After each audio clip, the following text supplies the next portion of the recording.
Hey, how's it going? So I've made a couple of videos in the somewhat recent past where I've talked about whole albums like the Radiohead one I did on OK Computer. But while I do want to talk about more albums here in the future, I want to kind of just do an overview of albums I've listened to this month. How this is going to work is because I think this is going to come out like sometime in early July. This will be for the month of June, but also for this specific video, it will also probably include some stuff from May. So in the month of August, I'll talk about what I listened to in the month of July, assuming that I actually did listen to some albums. And normally I do listen to new albums every now and again throughout a month, so yeah, that's how this is going to go. So the first one that is going to be kind of a left field compared to everything else that we talk about here is a album that came out somewhat recently by JPEGMAFIA and Danny Brown called Scaring the Hose. I don't have very much to say about this album other than I really liked it. I am not too familiar with Danny Brown and JPEGMAFIA's discographies. However, I have listened to Atrocity Exhibition and really liked it. And there are some songs from JPEGMAFIA that I've also really liked as well. Now, what I found most enjoyable about this little collaboration album is it was very enjoyable to listen to because it is produced so well. And really because I just end up listening to the production of albums when I listen to them, and that's pretty much what I focus on, like the sound of it. Itself. Yeah, this album is a very solid record in that respect. But also has several pretty catchy songs on it, and yeah, I mean, I added, I think, like half the album to my Spotify list. I almost forgot about this album. The next album that we're going to talk about, and yeah, I'm going to be pretty quick about these, but the next one is a Swans album called Filth.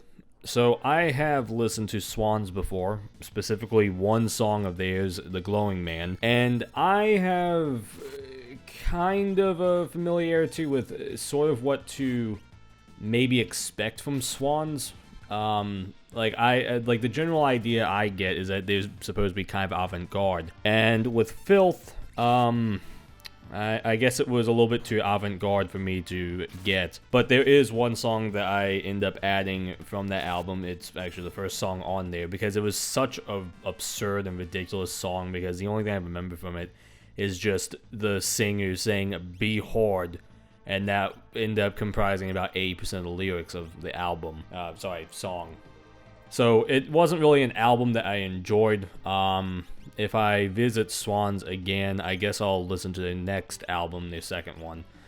But yeah, I will say it is definitely very different to what I remember from The Glowing Man. So yeah, I'm more interested in what the evolution of their sound is. However, I'm also not that encouraged to listen to the next album because it will probably sound very much like Filth, and I wasn't really a big fan of this album. And for one more very quick album that I want to give a mention to is Headhunters by Herbie Hancock. Generally, this album had a really cool vibe to it, especially the second half of the album. I was listening to the second half while driving, and yeah, that was definitely a vibe. I really liked it. Now, one thing to also note is that this is, I think, early 70s Herbie Hancock, which does put this album relatively soon after his contributions with Miles Davis. So seeing how different this sounds to what Miles Davis was doing around this point, like if you compare this to Bitches Brew, which I don't think had Herbie Hancock on it, but yeah, just comparing Headhunters to Bitches Brew, very different sounds. Compared to In a Silent Way, which did have Herbie Hancock on it, even more different. In case you're curious, Herbie Hancock was the keyboardist. Actually, one more album I'm going to be very quick on because I may actually still turn this into a full video. So, I listened to a album called Teens of Denial by band Car Seat Headrest. I have previously listened to an album of theirs, just two, I guess. It's one album, but it was remade, Twin Fantasy. The first time I listened to Twin Fantasy was like 3 years ago, I think, and I just wasn't really sold on it because it kind of sounded like shit. But turns out that I should have just listened to, because it was already out and had been out for years, was a remake of the album that I think was released in 2018, I think.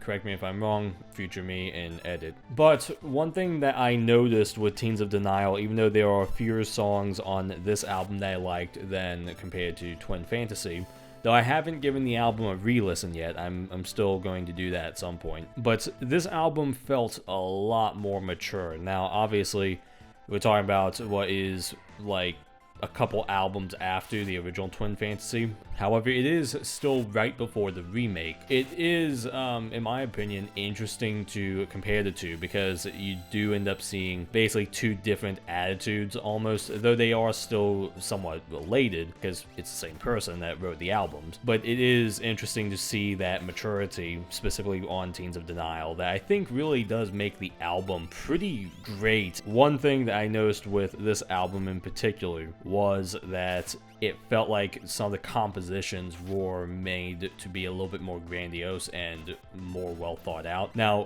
when you consider, say, like Famous Prophets as an example from Twin Fantasy, that one has a very long structure to it and a very like thought out structure to it. However, you then look at something like, say, Vincent, where in a way this kind of does feel like Car Seats, Headrests, like their, say, Bohemian Rhapsody or Stairway to Heaven, just because of how it is composed, where it does feel like this epic story. I do greatly appreciate it. I think that the attempt is honorable, and it is definitely with Vincent pulled off, but also pulled off well with Ballad of the Costa Concordia. Fishmans, 98-12-28. This is a live album and is still the only thing I have heard from the Fishmans. Or Fishmans, there's no article there. And this is such a beautiful album.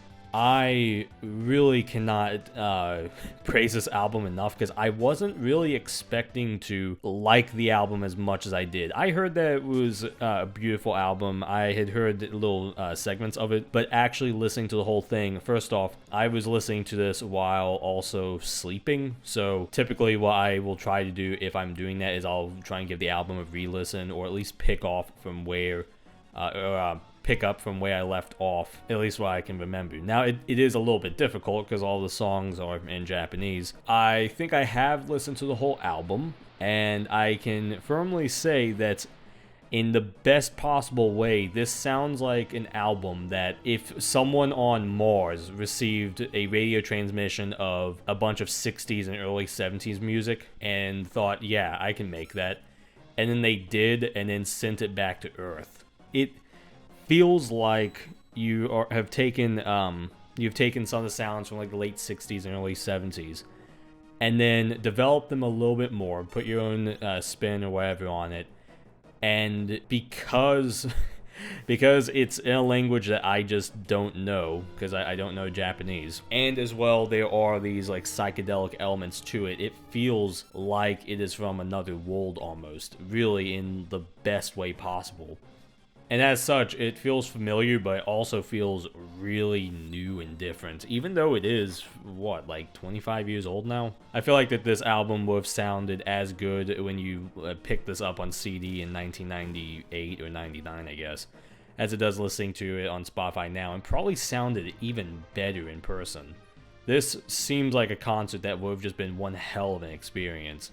And the story behind this is also kind of tragic, but then also does add a little bit of a poetic sweetness to it, because the story, to my understanding, is originally this was their like last show because their bassist was going to leave the band, but then the singer ended up passing away a couple months later, and then eventually they released the album that had their last show on it. So this really ends up being the last thing that this band did, and as such, when you have a expanded version of even Long Season, again, haven't listened to the original album version of Long Season or any of the other songs, but it ends up just being this psychedelic jam that is awesome to listen to, and again, really fucking beautiful.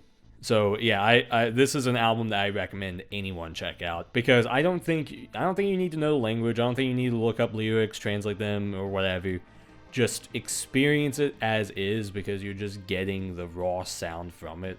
And honestly, this is perfect for me because that's how I listen to music anyway. Now, there was one last album I want to give a little bit of a mention to, because I did also listen to it this month, and it is an album that actually has been on a little bit more of a repeat loop for me. You see, with Fishmans, the live album for them, and as well Teens of Denial by Car Seat Headrest, these are albums that I am waiting for an opportunity to be able to listen to them again front to back, no interruptions. And being as busy as I have been this past month and will be for the next month as well, I don't see I don't immediately see an opportunity to do that, right? So these two albums, it'll be a little while before especially with the Fishmans album, because it is like 2 hours long, it'll be a little while before I properly can sit down and enjoy the albums again front to back.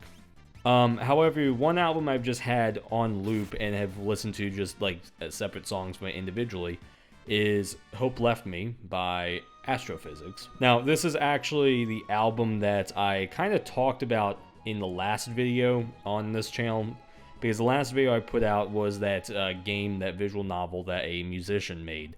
And yeah, this is that album that goes with that. And this is really an album that I just found on YouTube, and again, the YouTube algorithm kind of did their thing. Actually, did I find it on YouTube, or did I find it on like somewhere else? I don't know. Internet album, you know how it is. This album actually might be one of the rare instances where the outside media of it actually improved my enjoyment of it, because what this has actually allowed me to do is appreciate some of the songs a bit more in a context that I can like immediately visualize because of the game that I played. So I don't know how I feel about that. That's something that I should probably not factor into the enjoyment of an album. But in any case, I still think it is very interesting having this game that not only is made to promote the album, but also give more context to it. Now, when considering each song in this album, I think that there were maybe 2 that I wasn't that big of a fan of, but otherwise, pretty much every other song had something a little different going on with them. There are some elements that are shared throughout all the songs, like specifically what to me kind of reminds me of The Cure with like the tone of guitar that was used. But yeah, no, I think maybe if I pointed that out, if you listen to it, you'll kind of get what I'm saying. This is another album that I liked mostly for its production and as well its sound, but I also feel like I can appreciate the story with it a little bit more, and the concept of it, just because there is the game that went with it. And it actually is like causing me to focus on the lyrics a little bit more, which is a rare thing for me, and actually try and put 2 and 2 together and figure out the full story and meaning of the album. Obviously, like, there's the general idea that you can kind of just get on a surface level. Looking a bit deeper into what is going on, yeah, that I'm always going to be intrigued by in film and music and whatever. So I think because the album achieves that, and it also sounds pretty good, it's a pretty good album and is worth checking out, especially if you are into this kind of music. Anyway, hope that has been a good amount of album recommendations for anyone watching. Definitely a very mixed bag of a list, but hey, I listen to a lot of different music, so we covered some hip hop, we covered some jazz, we also managed to cover some internet music. So yeah, I think we have a pretty good range of music here. You know what? Recommend me some albums. That's what I'm going to say. For the end of this video, just recommend me some albums in the comments section. Maybe I'll make a video out of an album. Who knows? Maybe I'll listen to it and talk about it next month. So anyway, subscribe to the channels. I'm out.